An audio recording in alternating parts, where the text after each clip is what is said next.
दर्शकों, जेके update prime time में मैं प्रशांत भारद्वाज आपका स्वागत करता हूं। आज के प्राइम टाइम में हम चर्चा करेंगे लॉकडाउन के दौरान शराब का अवैध कारोबार।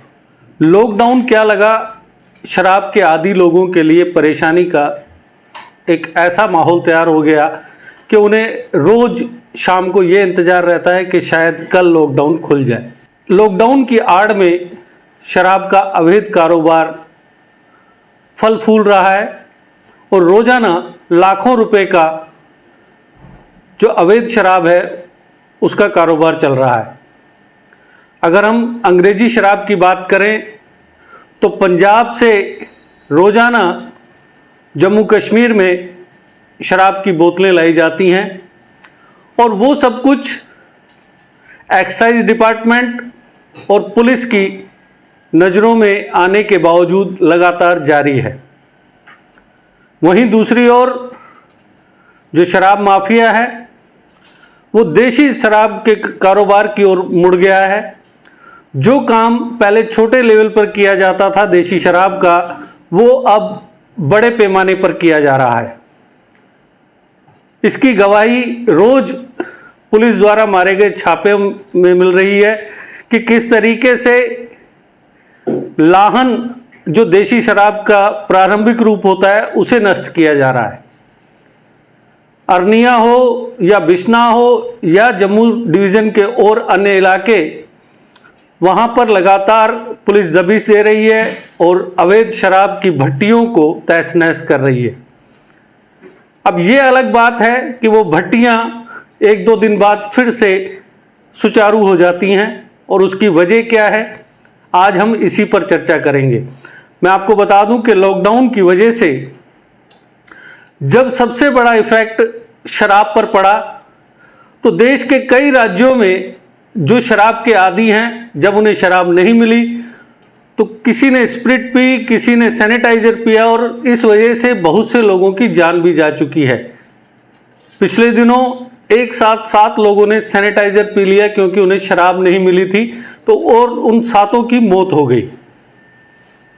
अगर हम जम्मू कश्मीर की बात करें तो 1 मई को जम्मू कश्मीर में नई एक्साइज पॉलिसी लागू की गई थी और उसके बाद जो नीलामी हुई थी उसमें जिन लोगों को ठेके मिले थे उन्हें काम शुरू करना था, लेकिन कोरोना की दूसरी लहर ने उनकी सभी उम्मीदों पर पानी फेर दिया।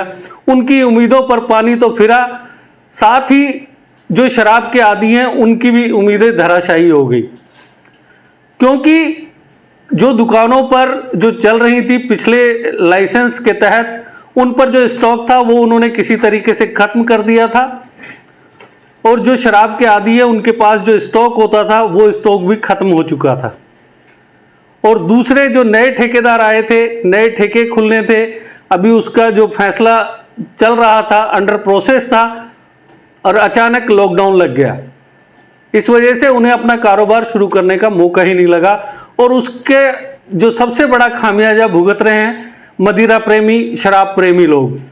आज हर शराबी यही पूछता नजर आता है कि लॉकडाउन कब खुलेगा, कोई जुगाड़ है क्या। शाम होते ही उन्हें शराब की लत परेशान करने लगती है और इसका फायदा उठा रहा है शराब माफिया। जो मैंने आपको अभी बताया कि किस तरीके से शराब की कच्ची शराब है उसकी भट्टियां नष्ट की जा रही हैं, उसमें सबसे बड़ा एक जो पुलिस छुपाती है वो ये छुपा रही है कि लाहन तो नष्ट किया गया, लेकिन जो तैयार देशी शराब थी उसका क्या किया गया, उसकी कितनी क्वांटिटी पकड़ी गई। ये खुलासा पिछले 10-15 दिन में शायद ही किसी एक थाने की रिपोर्ट में आया हो कि, और उसमें भी यही आया कि 50 लीटर तैयार देशी शराब नष्ट की गई। लेकिन ज़्यादातर जगह ऐसा नहीं किया जाता। जो देसी शराब तैयार होती है उसकी क्वांटिटी छुपाई जा रही है लगातार और उसकी कोई जानकारी नहीं दी जा रही और वो सारी मार्केट के अंदर ब्लैक हो रही है।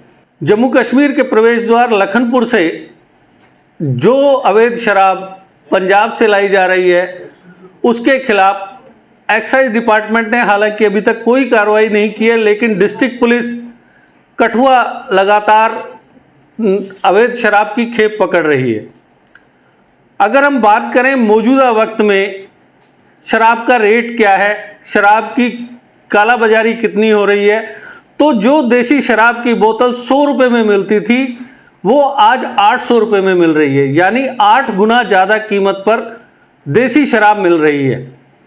अगर हम इंग्लिश की बात करें तो जो 700 की बोतल थी वो आज तकरीबन 2,500 से 3,000 रुपये की मिल रही है।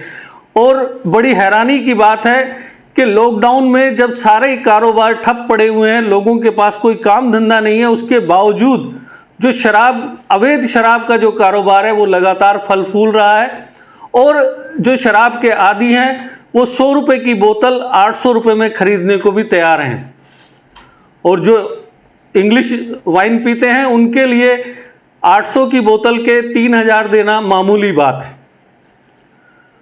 सबसे बड़ी जो इसमें परेशानी है वो ये है कि जो revenue Jammu Kashmir UT administration की ट्रेजरी में जाना चाहिए था वो शराब माफिया की जेब में जा रहा है। जो नई एक्साइज पॉलिसी बनी वो लागू नहीं हो पाई और जो कॉन्ट्रैक्ट दिए गए वो अपना काम नहीं शुरू कर पाए, लेकिन उसके बावजूद जो अवैध शराब का कारोबार चल रहा है उसे रोकने के लिए यूटी एडमिनिस्ट्रेशन द्वारा या एक्साइज डिपार्टमेंट द्वारा अभी तक कोई कार्रवाई नहीं की गई है। जबकि जो शराब के आदी हैं वो ये डिमांड करते हैं कि जिस तरीके से 4 घंटे जरूरी चीज़ों के लिए मार्केट खोला जाता है उसी तरीके से 1-8 घंटे शराब की दुकानें भी खोली जाएं ताकि उनकी जो हसरत है वो पूरी हो सके।